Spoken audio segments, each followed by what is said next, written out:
Jay Velez Mitchell for Unchained TV, live with some horrific breaking news brought to us by Renee King-Sonnen and her husband Tommy Sonnen, who are the founders of the Rowdy Girl Sanctuary in Texas. But we're talking about what's going on in Kansas and surrounding states. Cattle are dying by the thousands, literally knocked over from the heat. The news first emerged from the Daily Mail, which posted video from TikTok showing thousands of cows laying dead in Kansas amid the heat wave. Now, they don't know reportedly who actually took the video, but I have to say that the video is horrifying. Before we get to Renee and Tommy, I'm going to play you the video that just came in, literally off of the Daily Mail, which got it in turn off of TikTok. I warn you, it is extremely disturbing. This is breaking news.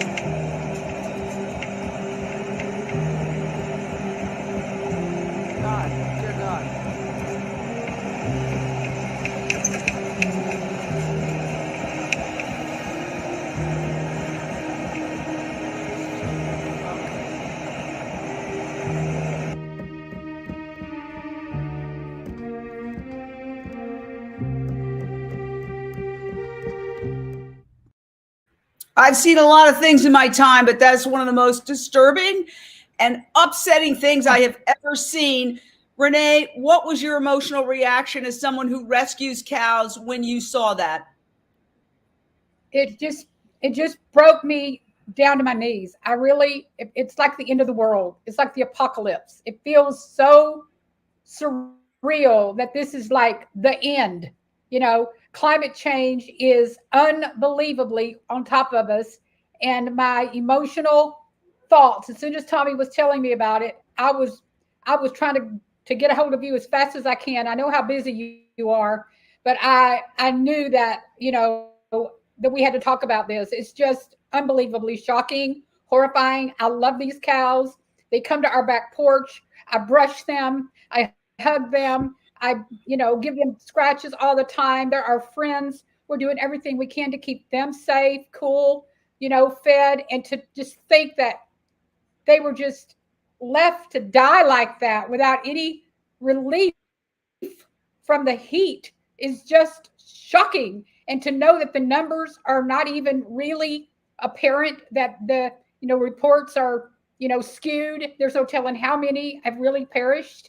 It's mind-blowing when you really think at how many of these cows have actually perished. And Tommy was saying it wasn't only in Kansas, but it was also in Oklahoma, I think. Yeah, Tommy, tell us about that, because what the officials are saying is that it was 4,000. You had said that it was up to 20,000 cattle. Where are you getting that? What you've been talking to people who are on the ground. Tell us. Well, I think the figure of 3,000, 4,000, whatever has been quoted in the article is the ones the government's going to help dispose of. If you're an individual rancher and you don't bring the government in, they're not going to be added to the list. There's a lot of this going on because people are trying to just push as many cows as they can into the acreage, to make as much money as they can. And then bad weather comes along and this happens. It could happen in the wintertime also. It's just shocking to me. And what have we become as a species? I'm going to play it again because it's the truth, and you're probably not going to see it on mainstream media. That's You why won't we see do. That's why we do Unchained TV. That's why we started a streaming network, because you don't see this. And if they do talk about it, all they talk about is the cost to the farmers and the ranchers. They don't talk about what's happening to these animals. And I've got to say, Gwen says, rest in peace, sweet babies. You won't suffer anymore because of terrible human beings who won't change their ways. Oh, Oh, it's just horrifying. This is breaking news just in. I'll show it to you again because it comes off TikTok via the Daily Mail. They just broke in with this news. This is Kansas, where the temperatures are very, very high and the cows are now dying.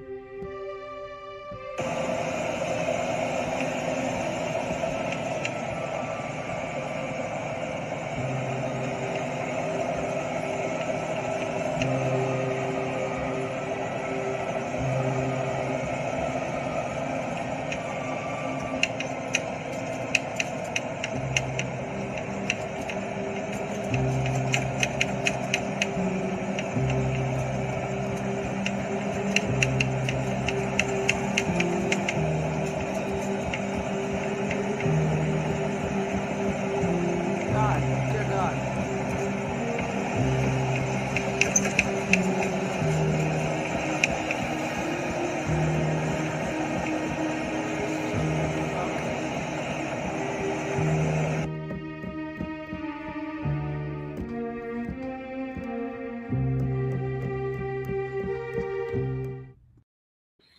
This is the beginning. I just spoke to a water expert, a global water expert, a couple of days ago. And he says we are just in the appetizer phase of the drought, which he says is really a misnomer, that it's actually aridification, which is permanent drought. And that's, Tom says here, Kansas is becoming not a desert, but a desert. It's becoming a desert.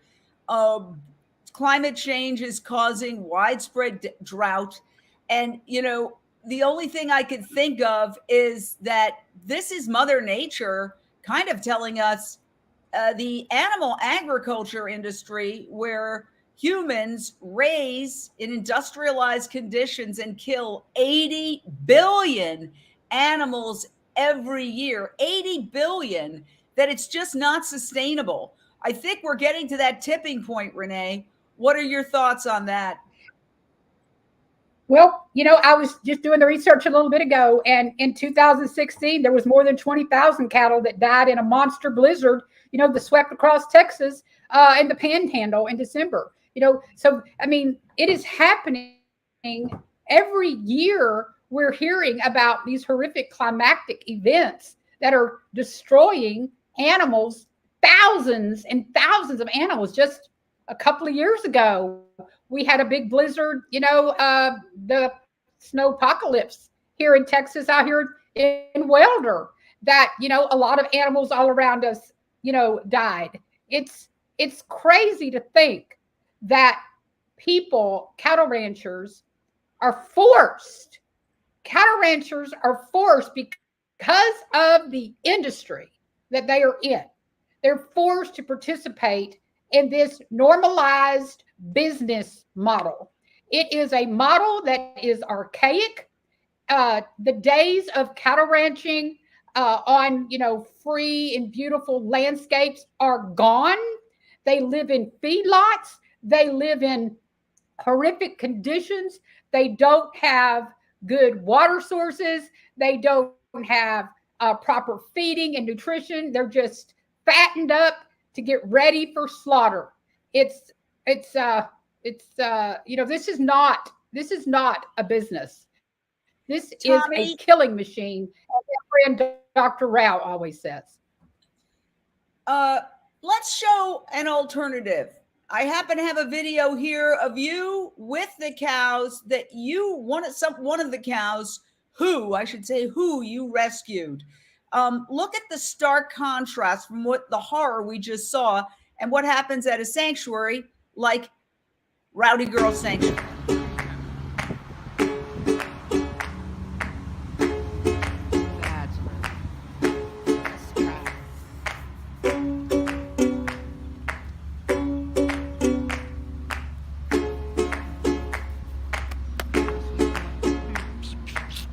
like sugar? Hmm? You like sugars? Hmm? You like all that. You like to get in here and get him. He's a sweet boy. He's my sweetest boy ever.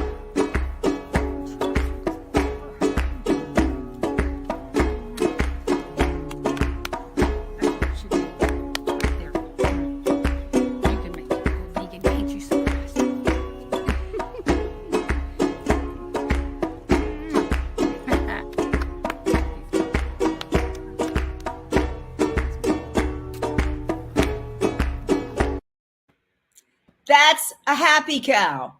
And that's how cows should be treated. And what do we have? This is what we have now. Breaking news, thousands of cows dead in the Kansas heat. And Tommy, you were saying, because the official reports say 4,000, but you're saying it could be high as 20,000 because you're talking to ranchers and farmers in neighboring states. Tell us about that. Yeah, they're having the same issue in Oklahoma, not as bad as Kansas apparently, but there's just a lot of issues right now, because when you try to raise cattle at high production rates and you don't think about, their needs like we do on a sanctuary, they need shade, they need water, they need everything that will keep them healthy. And people are pushing the production limits to the maximum on the land that they've got. It's all about money, and they're going to get insurance money for these cows. Yeah. Taxpayers are going to be forced to pay our hard-earned tax dollars to basically, as if you broke an appliance, they get reimbursed. And that's how the government is continuing with this. I'm also thinking about how everybody's talking about inflation and the high cost of food products, including meat and dairy.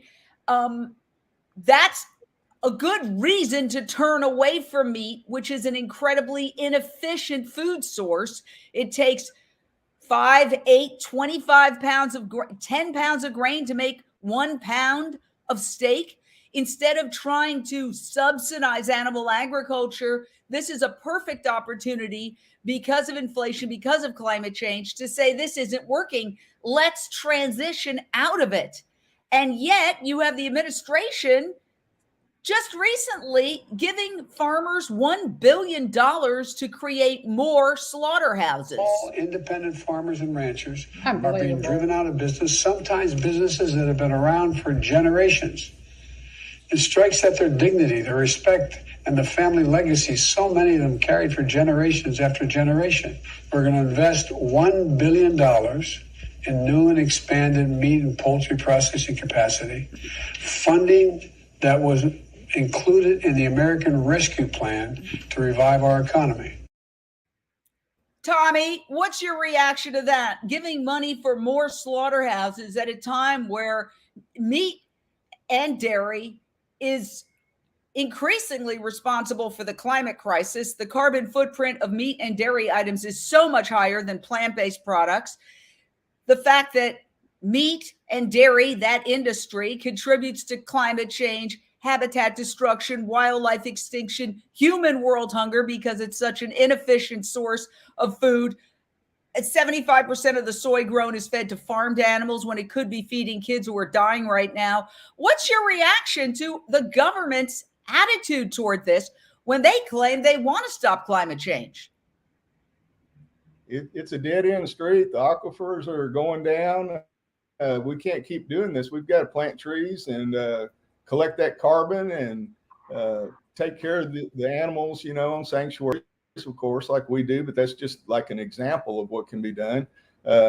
But you cannot continually grow beef and chicken and pork like we're doing. We're destroying the world. And it seems like it's a bipartisan blindness.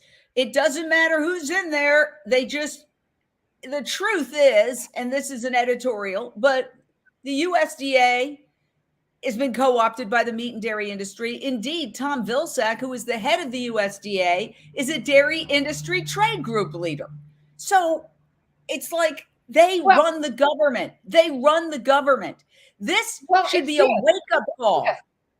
It's this document right here that my friend and your friend Paul Berry created. We can't really see that. If you could just put that down and just let me just say what it's called: the corporatocracy. It's big oil, big banks, big defense, big media, big politics, big tech, big pharma, big meat and dairy, big chem. All of these corporate monsters are all in this together to keep this killing machine thriving, because it feeds their pockets. That is what it's doing. It's feeding their pockets. And, that's the reason, we do the work behind the Rancher Advocacy Program.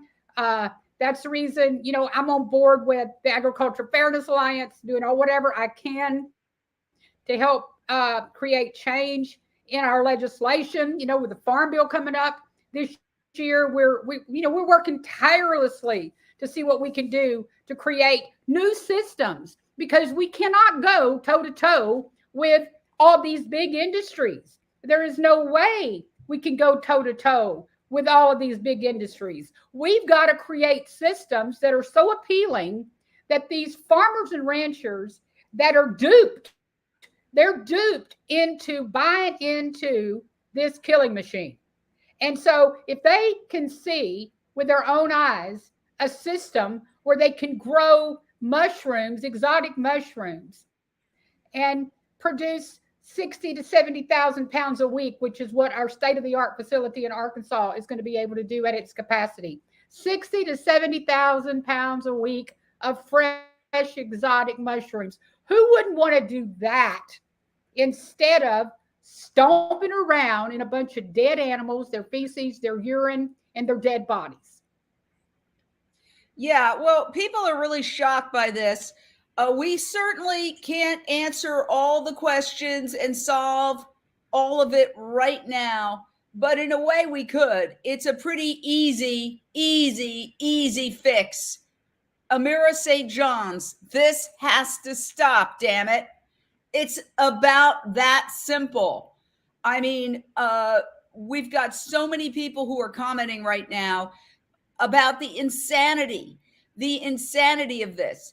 And I have to say that I think that this is Mother Nature kind of stepping in and saying, enough, this is going to stop. You had the pandemic, and the pandemic, frankly, the New York Times did an article February 27th that said the scientific community has looked at all the evidence and has concluded that in all likelihood that the evidence is overwhelming beyond a reasonable doubt by a preponderance of the evidence, however you want to put it in legal terms. The pandemic started at the wet market in Wuhan, China. That is a slaughterhouse. It started in a slaughterhouse, a retail slaughterhouse.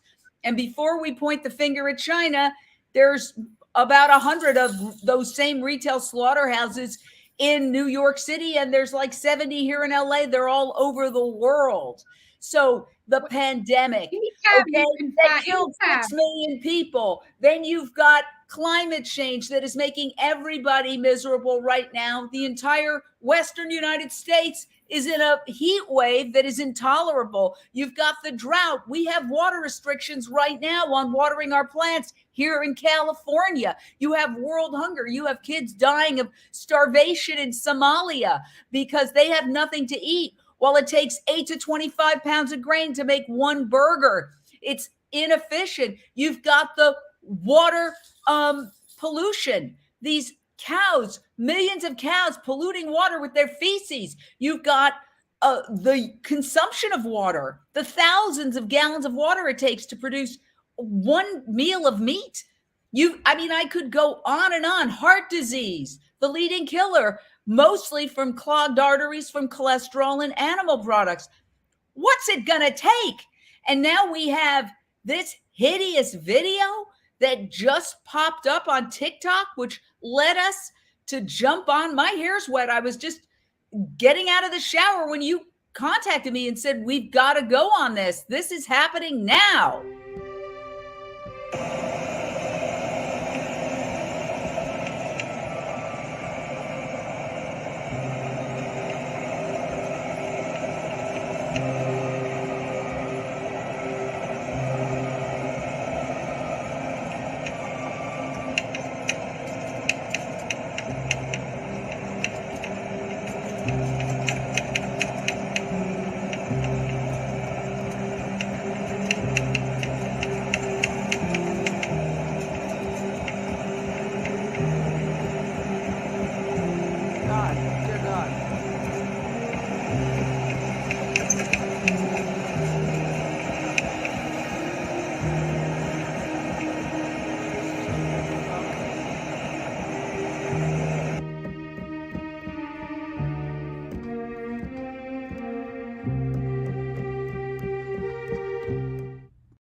So for all those people who eat hamburgers, if you're saying this is horrible, stop eating those meat burgers. I mean, we all know that there are a million gazillion now plant-based burgers, plant-based chicken nuggets, plant-based everything. If that's your jam, you can still get it. It tastes so similar that in taste tests, people can't even tell the difference. I mean, this intransigence is, well, what goes around comes around, because we're just in the first phases of climate change, the very first phases. You know what the IPCC reviewer, Dr. Peter Carter, said? And he's somebody who reviews climate data for the United Nations. He said, we're going to wake up when the temperatures hit a certain point, and we're going to experience massive crop failures. And how is it going to manifest? You're going to go into the supermarket and you're not going to see any food. And that's going to be the ultimate outcome if we don't change. And the government doesn't seem to be paying attention. So, oh yeah, and Tracy Childs is talking about antibiotic resistance too. What will it take to wake up the masses? Thank you, Jessica. An excellent question. I don't know. You know, people always say to me, well, it's a choice. It's a personal choice. It's no more a personal choice than driving the wrong way down the freeway at this point. Okay? We're all paying the price. People whose houses went up in flames because of climate change exacerbating wildfires are victims. But if they're eating meat, they're also participants. I'll leave you with one thing. A couple of years ago, when there was some very severe weather in the southern part of the United States that killed hundreds of thousands of animals who were left to die in giant warehouses called concentrated animal feeding operations, where these animals never touch grass, they never see the sky. They're warehouses. Well, they decided to leave them locked up when the storms came, and they died inside these warehouses. And there was a couple of groups that got together to hold a news conference saying no more CAFOs, concentrated animal feeding operations here in this state because of this horror, until we can do an investigation into why these animals were left locked up. The media showed up. They videotaped it. Not one of the stations aired the video of the news conference. What did they air? Of course. A barbecue for the victims, a meat barbecue for the victims of the storm. So the media is complicit. The government is complicit. These industries are complicit. And the consumers of these products are complicit. Because at the end of the day, none of it would be happening if people woke up and said, I'm not going to eat animals anymore. I'm not going to drink the breast milk of a cow or eat any products associated with that. It's morally reprehensible. So everybody share this out. Please share this out. And please download Unchained TV. This is our global streaming network that is available on your phone. Just put in Unchained TV. We don't ask you for your email. You can watch it at unchainedtv.com on your laptop. You can download it with your Amazon Fire Stick, your Apple TV device, your Roku device, or if you have an LG or Samsung Smart TV, just go to the little search bar that says streaming channels and type in Unchained TV. 100% free, done through our nonprofit. And it has hundreds of videos that explain to people who are not vegan why this is so crucial right now. And the reason we started it is that so often it's vegans talking to other vegans. I don't need to tell the vegans who are watching this that it's wrong because they know it and they're not participating. We need to reach the other people.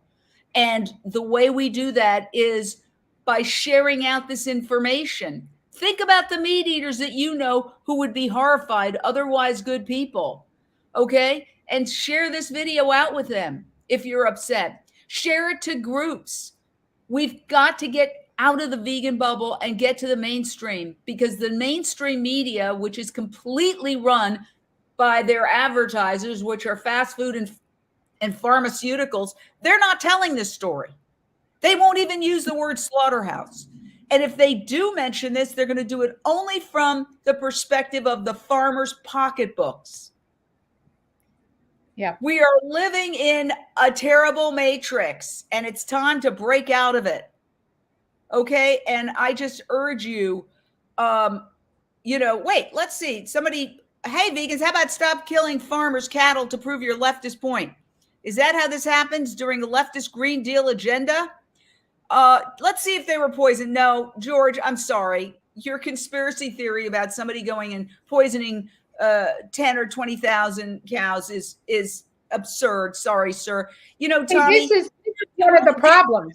You address that, Renee and Tommy. We save them. We don't kill them. Yeah, this is one of the problems. This is one of the problems is that the right, if you will, wants to think that, we've got some extreme agenda going on. No, the extreme agenda is animal agriculture. That's the extreme agenda. And this is a result of that extreme agenda. And until we begin to see that animal agriculture is a program that we've all bought, just like we buy programs, to put in our computer, to run our computer. We buy certain software because we need to do a certain thing. Animal agriculture is a system. And I'm sorry, guy, that is the program. And that is the problem. It's not us that's extreme. What's extreme about kindness? What's extreme about wanting to save animals instead of sending them to slaughter? We all have a heartbeat. We all have a reproductive cycle. We all breathe. We all feel pain, suffering, joy. We watch our cows kick up their heels when they go into a new pasture. We watch our cows cry when they lose a loved one. We see their emotions. They have emotions just like we. I'd like to say something else to this gentleman, George. First of all, we welcome you.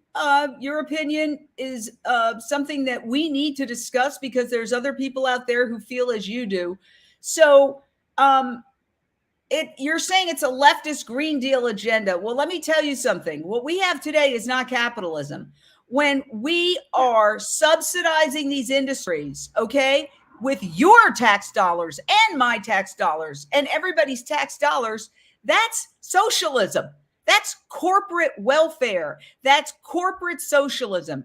You want to see capitalism? Go to a veg fest where there are mom and pop company owners who've started their own companies, making their own products and selling them with no government subsidies.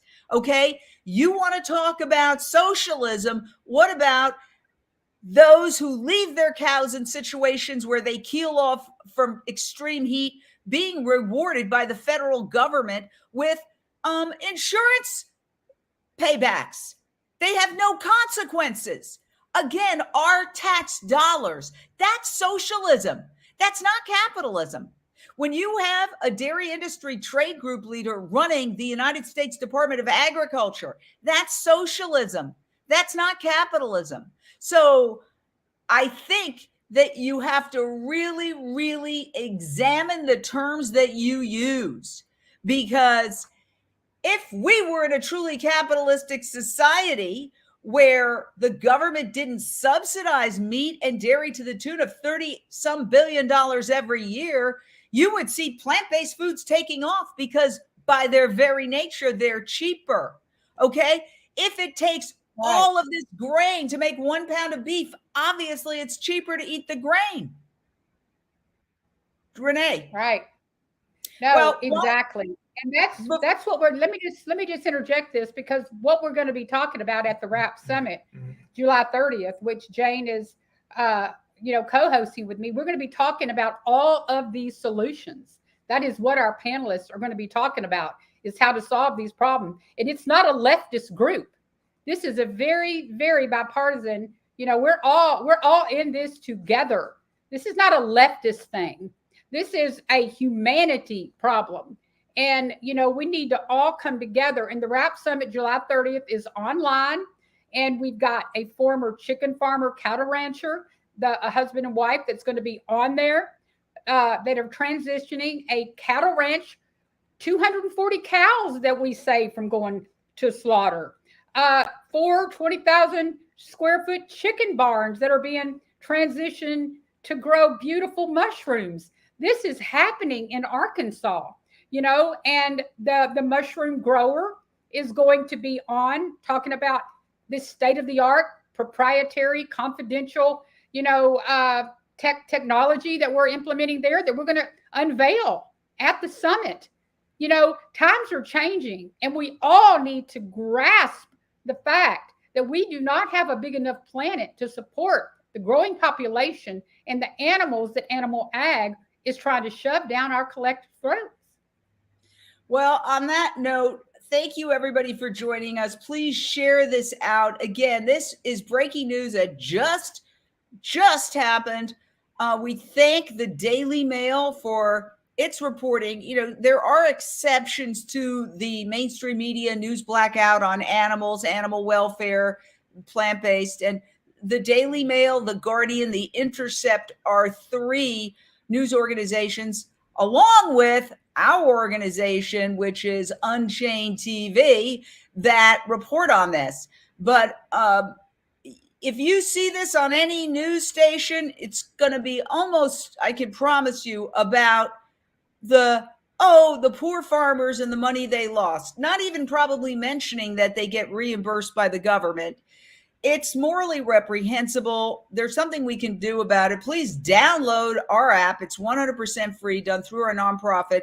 And, tell your friends about it who are still eating animals, because it explains it very clearly why it is not a sacrifice. It is a joyous, joyous transition to go plant-based, and your health will benefit. The planet will benefit. The animals will benefit. Your pocketbook will benefit. Our entire society will benefit. And the alternative is, well, this horror that you just saw of all these cows turning up dead, okay, that's just an appetizer to what's coming down the pike as the temperatures go up. And it doesn't give me any pleasure to say that. So thank you for joining us. Thank you, Renee and Tommy. And yes, when is the Rancher Advocacy Program? What is the date? I know I'm a co-host of it. It's July the 30th from noon to 3 o'clock Central Time. And we have a very, very exciting announcement coming real soon. And it's going to be one of the best ever. I'm very excited about it. It's online. You can get registered now by going to rancheradvocacy.org. Thank you so much. Talk to you soon. Share this out. Download Unchained TV. Thank you. Thank you.